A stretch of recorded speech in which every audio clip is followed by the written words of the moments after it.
Hello, friends. Happy Thanksgiving. I wish that you all could be walking past this wall today because that would mean that we were together in our church meeting house with one another. Alas, today we are online. Today we're talking about enough, having enough. We live in a world that has really done its best to do away with this idea of having enough. We live in an economy that it is really dependent upon the message you don't have enough. It's dependent upon the message of non-satisfaction, an economy that runs on non-satisfaction. And so every day we receive thousands of messages that are pounded into our mind. The advertisement industry, which is your life could be good. You could have a good life. You don't have enough just yet. And so people end up living for a future where they hope to have something that they don't have just yet. And so they can't really enjoy life now. And so they look ahead, and the cycle goes on and on and on. Enough. Now, for one day this week, the world is going to stop, the world around us at least. And for a few short moments, everyone is going to assess what they have. Right now, they're going to look at what they have while looking at a turkey. And for a few short moments, they're going to do their best to act like what they have is enough. And they will give thanks for what they do have. Thanksgiving. And then our world will promptly kick that message of non-satisfaction back into gear. Christmas season is coming, so don't miss the sales. Black Friday, consumerism, your life could be good if you had this. Your life isn't complete just yet. You're missing out. Enough. What is the definition of enough anyways? Like how do we define enough? How do we assess what we have? You know, it's interesting. You could take two people who have the exact same amount of money, income, responsibilities, vacation days, energy, time, two people who you say basically they pretty much have the same life, but they assess what they have in entirely different ways. Uh, you could boil it down to saying, well, it's glass half empty, glass half full kind of a thing. But one of them sees a life of happiness and purpose and abundance and relationships. And so, like celebrating Thanksgiving, for them, that just naturally flows out of who they are. And it's not just one day a year, but it's just regularly the way they look at their life because they see enough. Now, the other person may constantly think of the myriad of ways that they could lose what they already have. And so they look at the future, and the future's threatening to them because there's always something to worry about. For instance, the way they look forward to retirement. They may look forward to retirement not as an opportunity to give even more, but as a looming problem. Am I going to have enough to do that? And so they hold really tightly to whatever it is that they do have because it might not be enough in a time of need. And not only do they hold really tightly to what they do have, but they keep grasping for more. Like they're constantly measuring their life by their ability to achieve self-preservation and financial security. And when you are constantly grasping for more, life just feels really unsatisfying. It does. And so for someone like that, if your mind is constantly humming with this idea of, I don't have enough, it's incredibly difficult to celebrate and to relax, to enjoy life, to give thanks. And so someone like that, they look at their life and they see scarcity. They see not enough. They see non-satisfaction.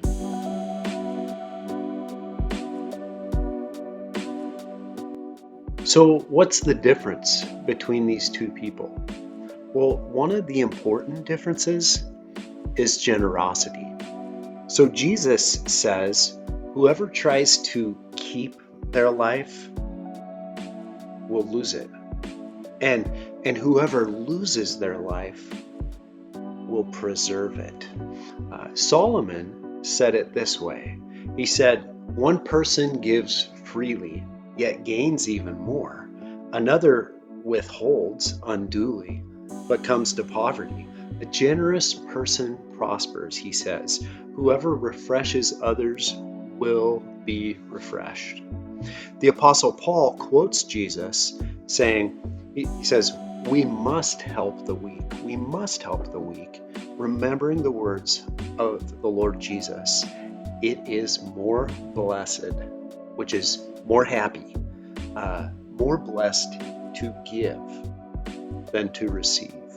And so over and over, the Bible highlights people who give not out of their abundance, not out of like, well, I had some leftovers and I really wasn't going to do anything with them anyways, so it's no skin off my back. Yeah, go ahead.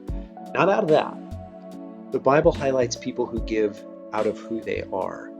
So, for instance, Jesus praised the widow who gave her last 2 small coins to the temple treasury, the almsgiving, and says, she has given more than anyone else. The Apostle Paul praises the small house churches in Macedonia whose extreme poverty and overflowing joy well up in rich generosity. It's a beautiful picture there. And those house churches actually plead for the privilege of giving to the needy Christians in Jerusalem because their goal, it says it twice, their goal was equality. That's what it says.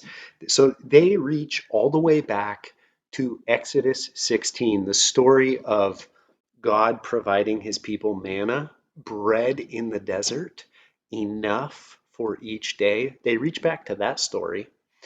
And the quote is, the one who gathers much doesn't have too much.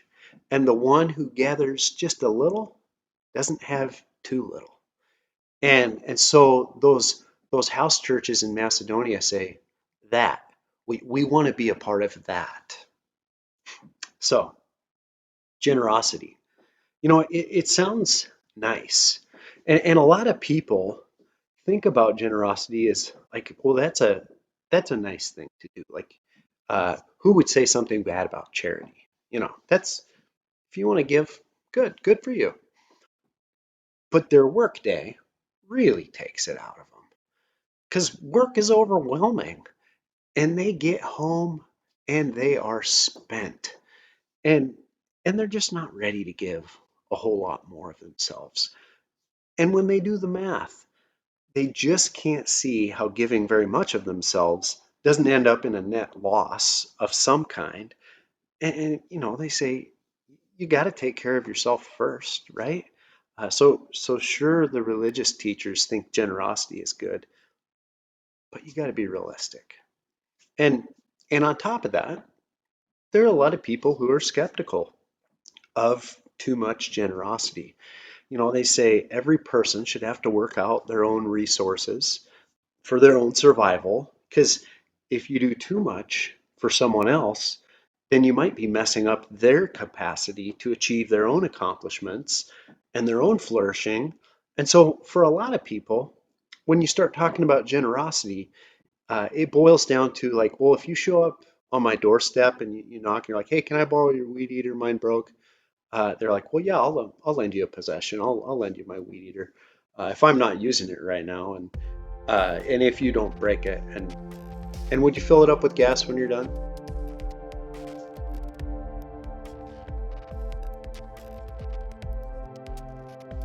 When Jesus says it is more happy to give than to receive. It, is that just a pithy statement? Like, is is that something to help us feel better about giving? Like, oh, we'll tell them it'll make them happy. Uh, is it not actually true? Um, like you couldn't back that up with any kind of data, could you, Jesus? Is that an empirical fact? Well, the University of Notre Dame did this extensive sociological study. They called it the Science of Generosity Initiative, and they eventually published all of their findings in a book called The Paradox of Generosity. I highly recommend it to you. And so this study took place with thousands of Americans, and their research was both qualitative and quantitative, which means they didn't just get on the phone and call a bunch of people and say like, hey, we want you to answer these 20 questions, and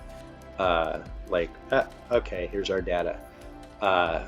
Their data collection, their research included hundreds of pictures inside of people's homes, going inside of people's homes and taking pictures of what's going on in their life.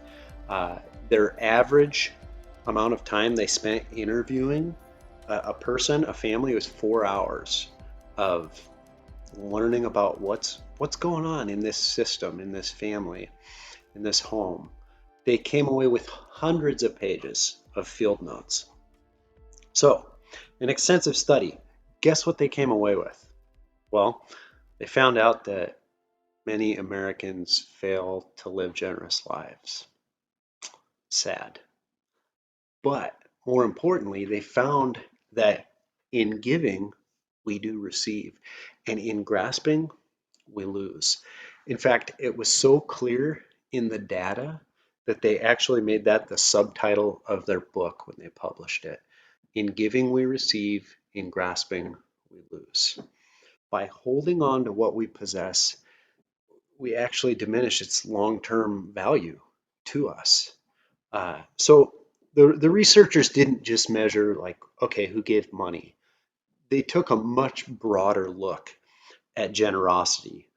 So money, possessions, time, attention, aid, encouragement, emotional availability, just like listening, who volunteered, neighborly generosity, relational generosity. The key that they were looking for with this generosity was when people did something intended to enhance the well-being of someone else. So it was meant, they did something that was meant to benefit someone else. They said generosity is basically an expression of love. And their research showed that generous people receive back even more valuable goods than they give because they receive back happiness and health and a sense of purpose in life and personal growth. So they found that people who practice generosity truly are happier than ungenerous people. Jesus says it's more happy to give than to receive. Well, their data confirmed it. Like they found that money can't buy happiness, but giving it away, and not just money, it has this association with happiness. There's this greater avoidance of depression. They noted all kinds of chemical systems that go on in the brain and the body that are triggered by practices of generosity, increased feelings of pleasure, experiences of reward, the reduction of stress, so even suppression of pain.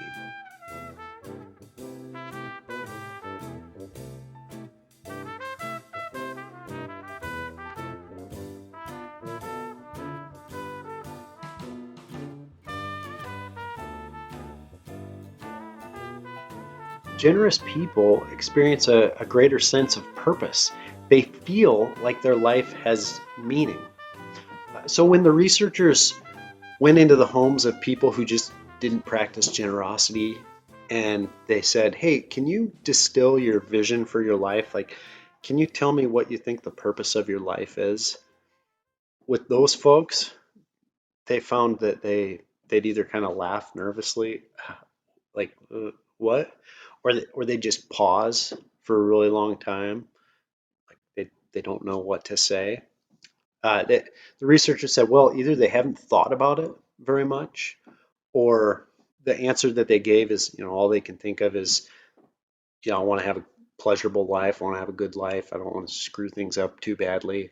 Or sometimes they would talk about fulfilling family obligations or some of those like standard markers for adulthood. Well, I want to go to college, buy a house, do the things.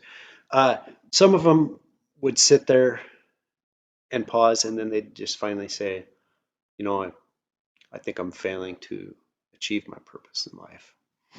The researchers found that those who practiced generosity tended to have more meaningful and positive social roles because they weren't self-absorbed. Their self-absorption was greatly reduced, so they can give more to the world around them.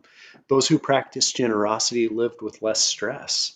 It wasn't less cortisol. It wasn't that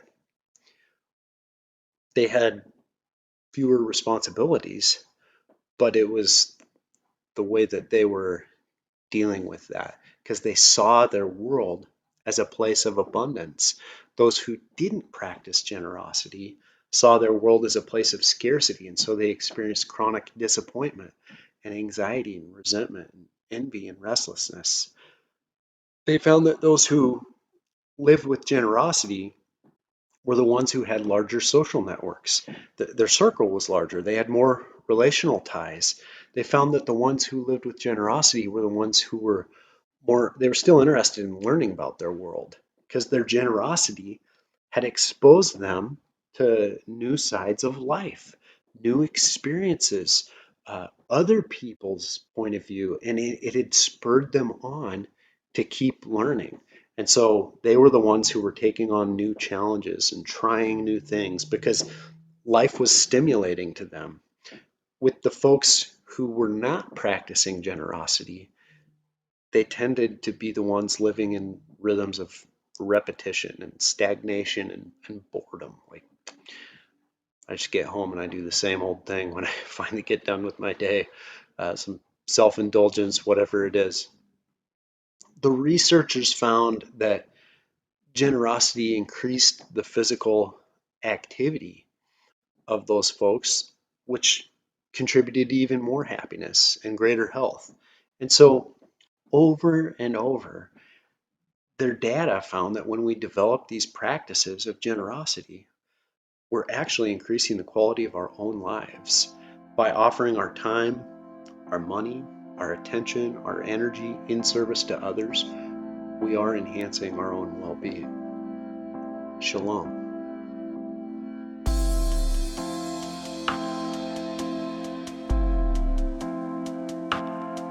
Hi, and welcome to my classroom. So at school, I usually teach freshmen, and we haven't had any students in the building since COVID. But a couple of weeks ago, I was in a meeting where my admin was asking for volunteers to host some in-person cohorts for some of the seniors who have just been struggling with the online learning and everything, and to help them earn the credits they need to graduate this year. So even though it's not my usual role here, and it would mean spending some extra time with a new project when I could just be focusing on my freshmen and my grading and planning and everything, I definitely felt this distinct pull that it was something that I needed to do, something I needed to be involved in. So I volunteered almost immediately and started the process of calling and getting permission for all of these seniors to come and spend some time in my classroom and follow all of the COVID guidelines and everything. And it was definitely, I think, an experience of spontaneous generosity in terms of my time and energy, but it has been so much fun to have them back in what has been typically my very quiet and empty classroom this year. And actually, these particular students were some of the first ones I taught when I first moved to Tillamook, back in a time when it felt like we were all going through our very first year together, their first year being in high school, and then my first year being a teacher. And so it was extra special to have them back in my classroom during their senior year after we have all grown and changed so much over the past 4 years. And I really feel like it has been an honor to spend time with them and just to have the chance to be a tiny part of their senior year. And so that's how it has affected me. I am thankful for James Bilstein because I've been able to work for him on his house when I haven't had work for a couple weeks, and I'm looking for new jobs. And it's just been really nice to work for him because he's one of my role models for me because he's goofy, like I like to be a lot of the time, but then he's also like hardworking and gets a lot done that most people wouldn't get done because I don't know how he does it, to be honest, but and then also like make a little money on the side, which I wasn't really ever concerned about, but it's still nice, I guess. But yeah, I'm just really happy to have him as a person in my life. That's what I'm thankful for. I know giving my toys away feels good to me, but I still don't really. I still don't really like to. What's the time when you gave something to someone and you did feel good? When I gave my toys to Luke, but just to borrow, and he seriously still has them. When you gave your toys to Luke to borrow, how did it make you feel? Good, Yeah? but only because he's one of my best friends ever.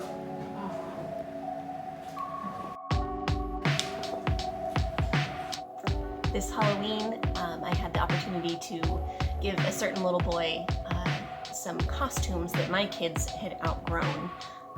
And just seeing the joy on his face when he got those costumes definitely made my day. So I got a lot of joy out of that. Giving of your time, I think, is more valuable right now than some of our money. When I have given time to families, taken them and delivered things to their house, when I get to see a parent or a student be so thankful, so happy to see somebody, just because I would take time out of my day and deliver something to them that I didn't have to, but the good feeling I get is far outweighs the time I lose in a day.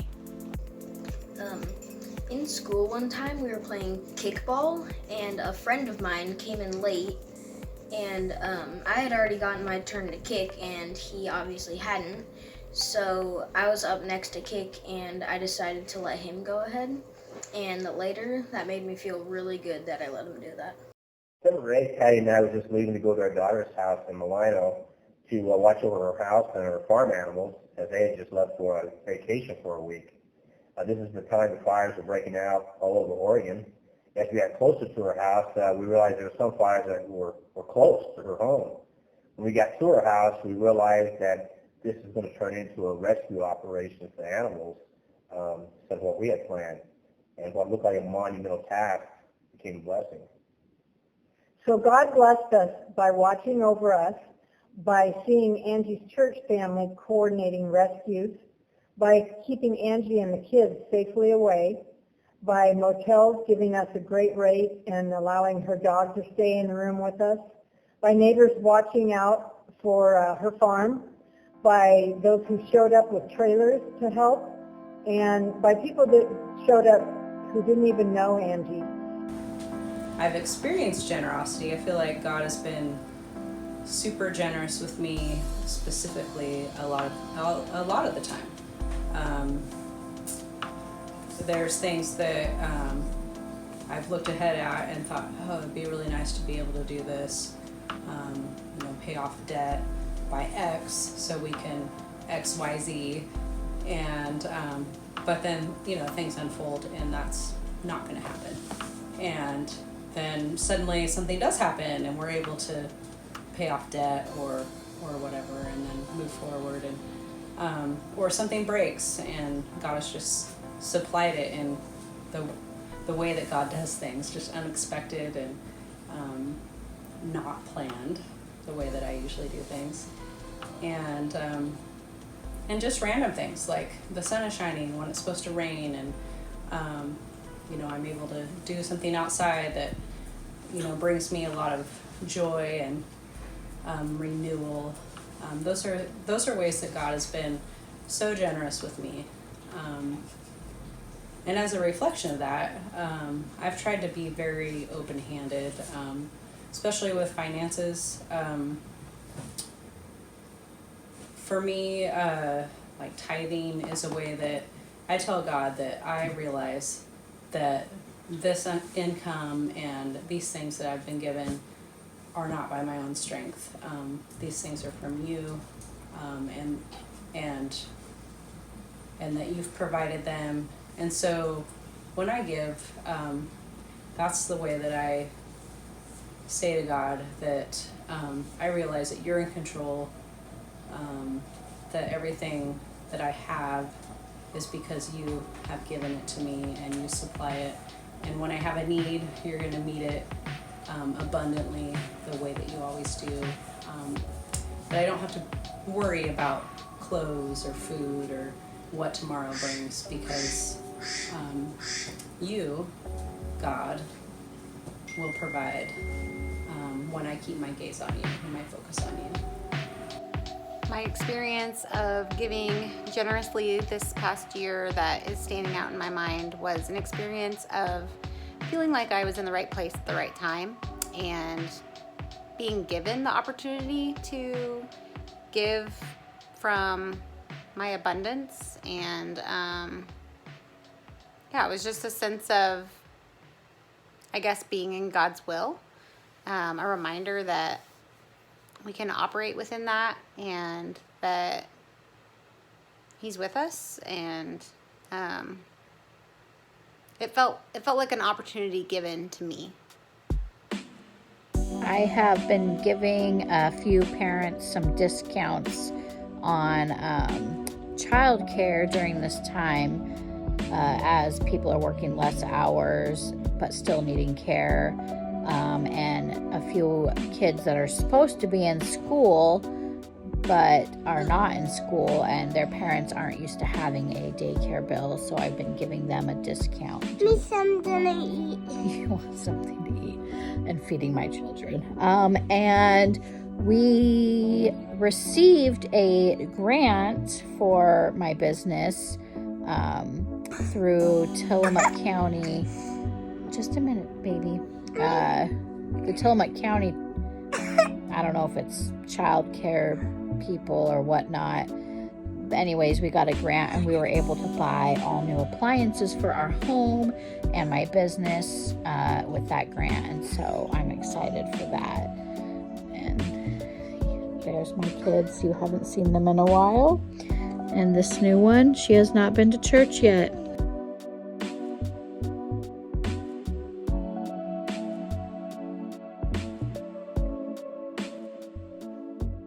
It is more blessed, more happy to give than to receive.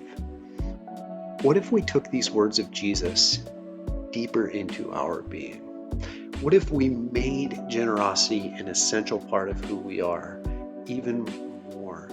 How might we just light up with this warm glow as we give our lives to others? In a world that is trying to convince us you don't have enough. Your life could be good if you did have enough, but you don't. In that world, may our overflowing joy and whatever we have, extreme poverty or whatever we have, may it well up together in rich generosity. And in giving, may we receive. Happy Thanksgiving. Love you, friends.